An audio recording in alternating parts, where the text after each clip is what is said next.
gritos de dois grupos de manifestantes, um favorável e um contra, o governador cassado do Distrito Federal, José Roberto Arruda, deixou na tarde desta segunda-feira o prédio da Superintendência da Polícia Federal em Brasília, onde estava em prisão preventiva desde o dia 11 de fevereiro, acusado de tentativa de obstruir a justiça.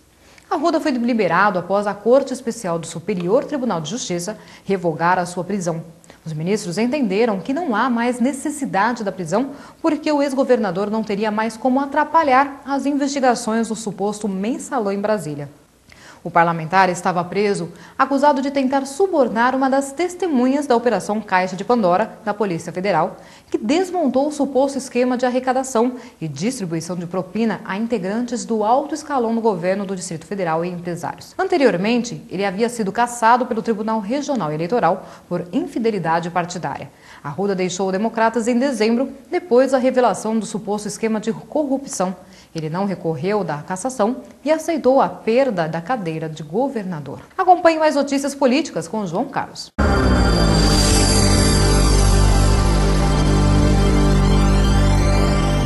Ok, hora de falar de política no RBC Notícias. E o presidente nacional do PPS, Roberto Freire, divulgou nota de repúdio à afirmação da pré-candidata do PT, Dilma Rousseff, sobre exilados políticos durante a ditadura.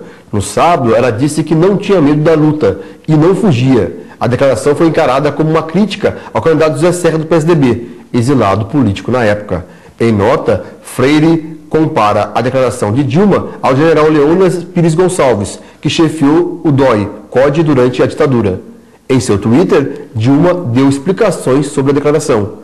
Segundo ela, o exílio significou a diferença entre a vida e a morte para alguns brasileiros. Querer dizer que eu só critiquei só significa má fé, afirmou Dilma. E, por falar em Twitter, ela estreou ontem e já tem 10 mil seguidores. Marina Silva, do PV, estreou no dia 4 de fevereiro e já tem 20 mil que o acompanham no Twitter.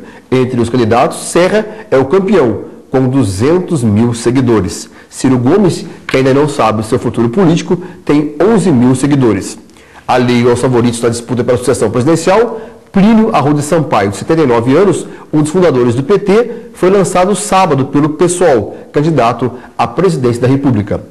Em entrevista concedida ontem para a Rádio Jovem Pan, José Serra, do PSDB, disse que não esconde o ex-presidente tucano Fernando Henrique Cardoso. Serra também alfinetou a pré-candidata Dilma Rousseff e o presidente Lula, multados pelo TSE na semana passada. Ele também falou aí sobre o exílio, essa briga, essa confusão envolvendo a Dilma Rousseff, e nós ouvimos aí a reportagem Jovem Pan, matéria exibida ontem, na segunda-feira. Eu não encarei como uma ofensa pessoal. E achei curioso, porque o Brizola, que era o chefe da Dilma, né, durante tantos anos, porque ela era do partido dele, foi a maior parte do tempo do partido dele, foi exilado. O Miguel Arraes foi exilado. Muita gente boa, importante, que não tinha condição de ficar no Brasil. O próprio Marco Aurélio, que é chefe do programa da Dilma, programa de governo, também saiu do Brasil. E vou te dizer, muita gente lá fora continua dando a contra o regime autoritário, contra a ditadura aqui. Eu próprio, você lembra, conviveu com você, eu creio, num período, o Almino Afonso, o Plínio de Arruda Sampaio, que hoje, aliás, vai ser candidato a presidente da República pelo PSOL, né? Enfim, foram milhares e milhares de pessoas perseguidas, né? Que aqui teriam sofrido ou a morte ou a prisão, ou as duas coisas, né? Então eu acho que foi se você quiser, um escorregão. Eu não me senti pessoalmente agredido. Ok, e essa matéria está disponível no site da Jovem Pan Online.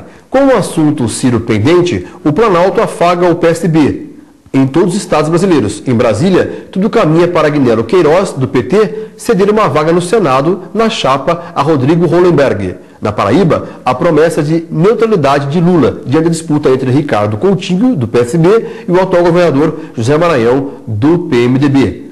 Candidata à reeleição do Maranhão, Rosiana Sarney, do PMDB, insiste em obter apoio do PT no estado. Ela pretende entregar mais cargos no governo. Tudo na expectativa de que ainda seja possível reverter o placar entre os petistas. Hoje, favorável a apoiar Flávio Dino, do PCdoB. Ok, falamos de política em especial nesta terça-feira para o RBC Notícias.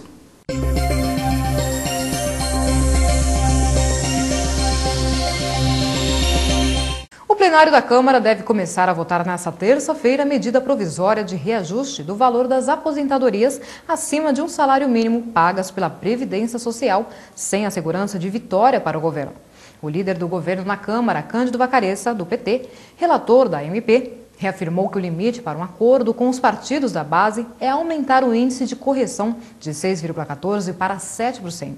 Caso os aliados não fechem a posição favorável a este percentual e declararem voto a índice maior, Vacaressa afirmou que colocará em votação a proposta original do governo, de 6,14% para as aposentadorias acima de um salário mínimo. 3 índices entrarão em disputa na votação, resultado da soma da reposição da inflação mais a variação do Produto Interno Bruto de 2008. Os automóveis devem ficar em média 7,8% mais caros neste ano, como reflexo do reajuste dos preços do minério de ferro e do carvão mineral, segundo projeção de Otávio de Barros, diretor de Estudos e Pesquisas Econômicas do Bradesco. Isso porque o encarecimento desses produtos vai provocar um impacto nos preços do aço, que responde pela maior parte de peso dos veículos. Nas contas do economista, os produtos siderúrgicos devem ficar entre 22% e 25% mais caros. No início do mês, as mineradoras anunciaram um aumento de até 90% no minério, o que suscitou críticas de diversos setores industriais.